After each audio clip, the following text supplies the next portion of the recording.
Only two of the public builders have ever really built apartments before. You mentioned the both of them, Lennar and Toll, and right now they're building these for others. A question for you all. Are these real estate agents actually helping us? The residential real estate services industry is in free fall, and it's not just the real estate brokerages that are getting crushed. Rising home prices suck for almost everybody, even people who own their homes. But you know who's actually enjoying homes becoming unaffordable? Real estate agents, as they prefer to call themselves, or as they prefer to call themselves, realtors. Realtors all across the country have pushed their luck too far, and now a new landmark antitrust lawsuit could radically change how we buy and sell our homes, for better or for worse. But before that, let's clarify the difference between real estate agents and realtors. All realtors are real estate agents, but not all real estate agents are realtors. They both buy and sell houses on behalf of clients. But for a real estate agent to call themselves a realtor, they must be part of the National Association of Realtors, or NAR. As part of their membership, realtors get access to the Multiple Listing Service, which is a database of all residential real estate listings in the area. If you want to sell houses as an agent, you can't compete without access to this invaluable market information.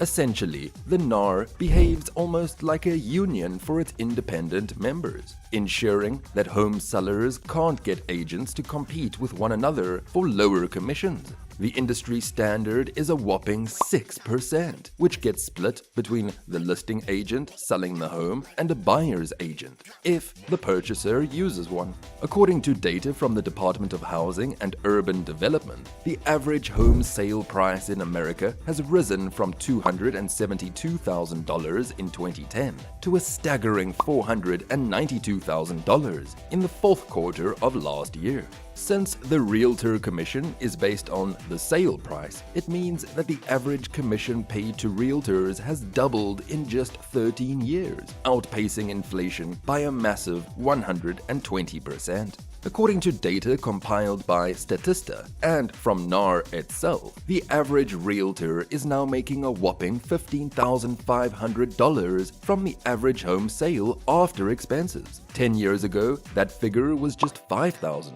This has created a literal gold rush, with almost 600,000 new agents signing up as realtors in the last decade alone, making selling real estate one of the fastest growing jobs in the country. Now, with so many new market entrants and such creamy margins, you'd expect commissions to be competitive, right? After all, by selling a house with a 4% commission today, as they could with a 6% commission 10 years ago, the National Association of Realtors won't let their agents undercut each other on commissions. Can you guess who ends up bearing the brunt of these inflated commissions? Unsurprisingly, it's the people who just want to buy and sell their home.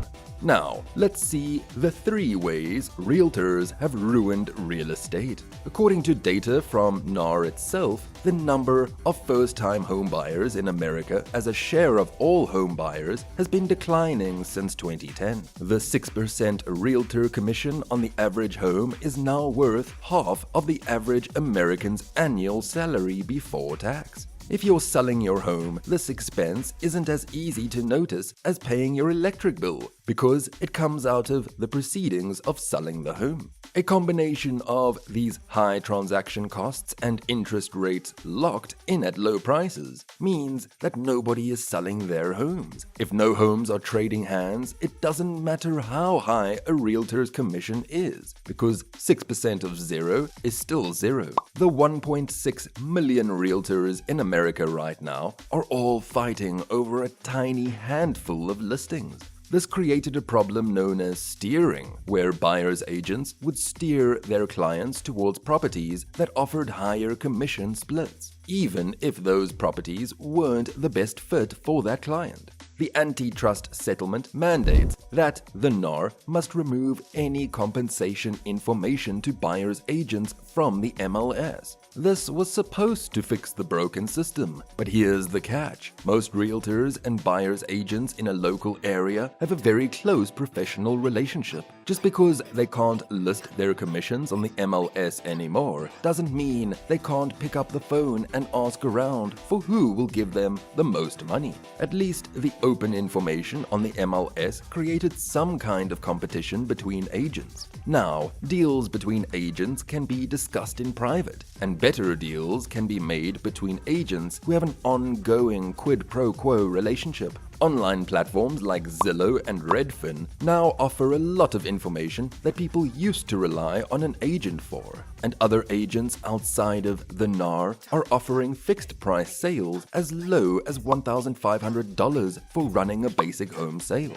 The pressure is on traditional agents to convince a limited pool of home sellers that they can achieve a better sales price after their 6% cut than a seller using one of these low-cost brokerages. According to a survey conducted by John Burns Real Estate Consulting, institutional investors purchased 25% of the homes flipped in the third quarter of 2022.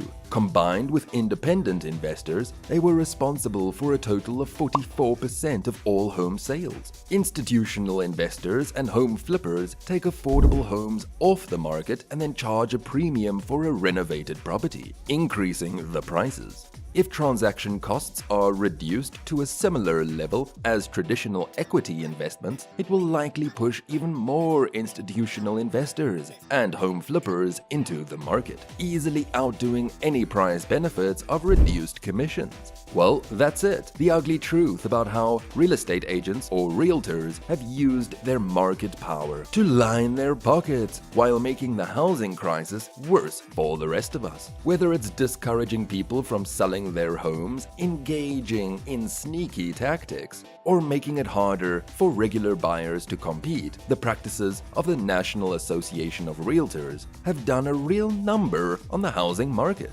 While the $418 million fine might seem like a slap on the wrist for an organization as large as the NAR, the mandated changes in how agents sell real estate and get paid could be a game changer. However, we'll have to wait and see if these changes actually level the playing field, or if they inadvertently create new loopholes for agents to exploit. One thing is clear: the rise of institutional investors and home flippers is a troubling trend that could make it even harder for regular folks to get a foot in on the property ladder. With their deep pockets and ability to outbid individual buyers, these investors are snapping up affordable homes left, right, and center, renovating them, and then selling them at a premium. One idea that's been floated is to use blockchain technology to create a decentralized, transparent real estate market. By cutting out the middlemen and enabling peer-to-peer transactions, we could potentially reduce the exorbitant fees and commissions that have become the norm in the industry.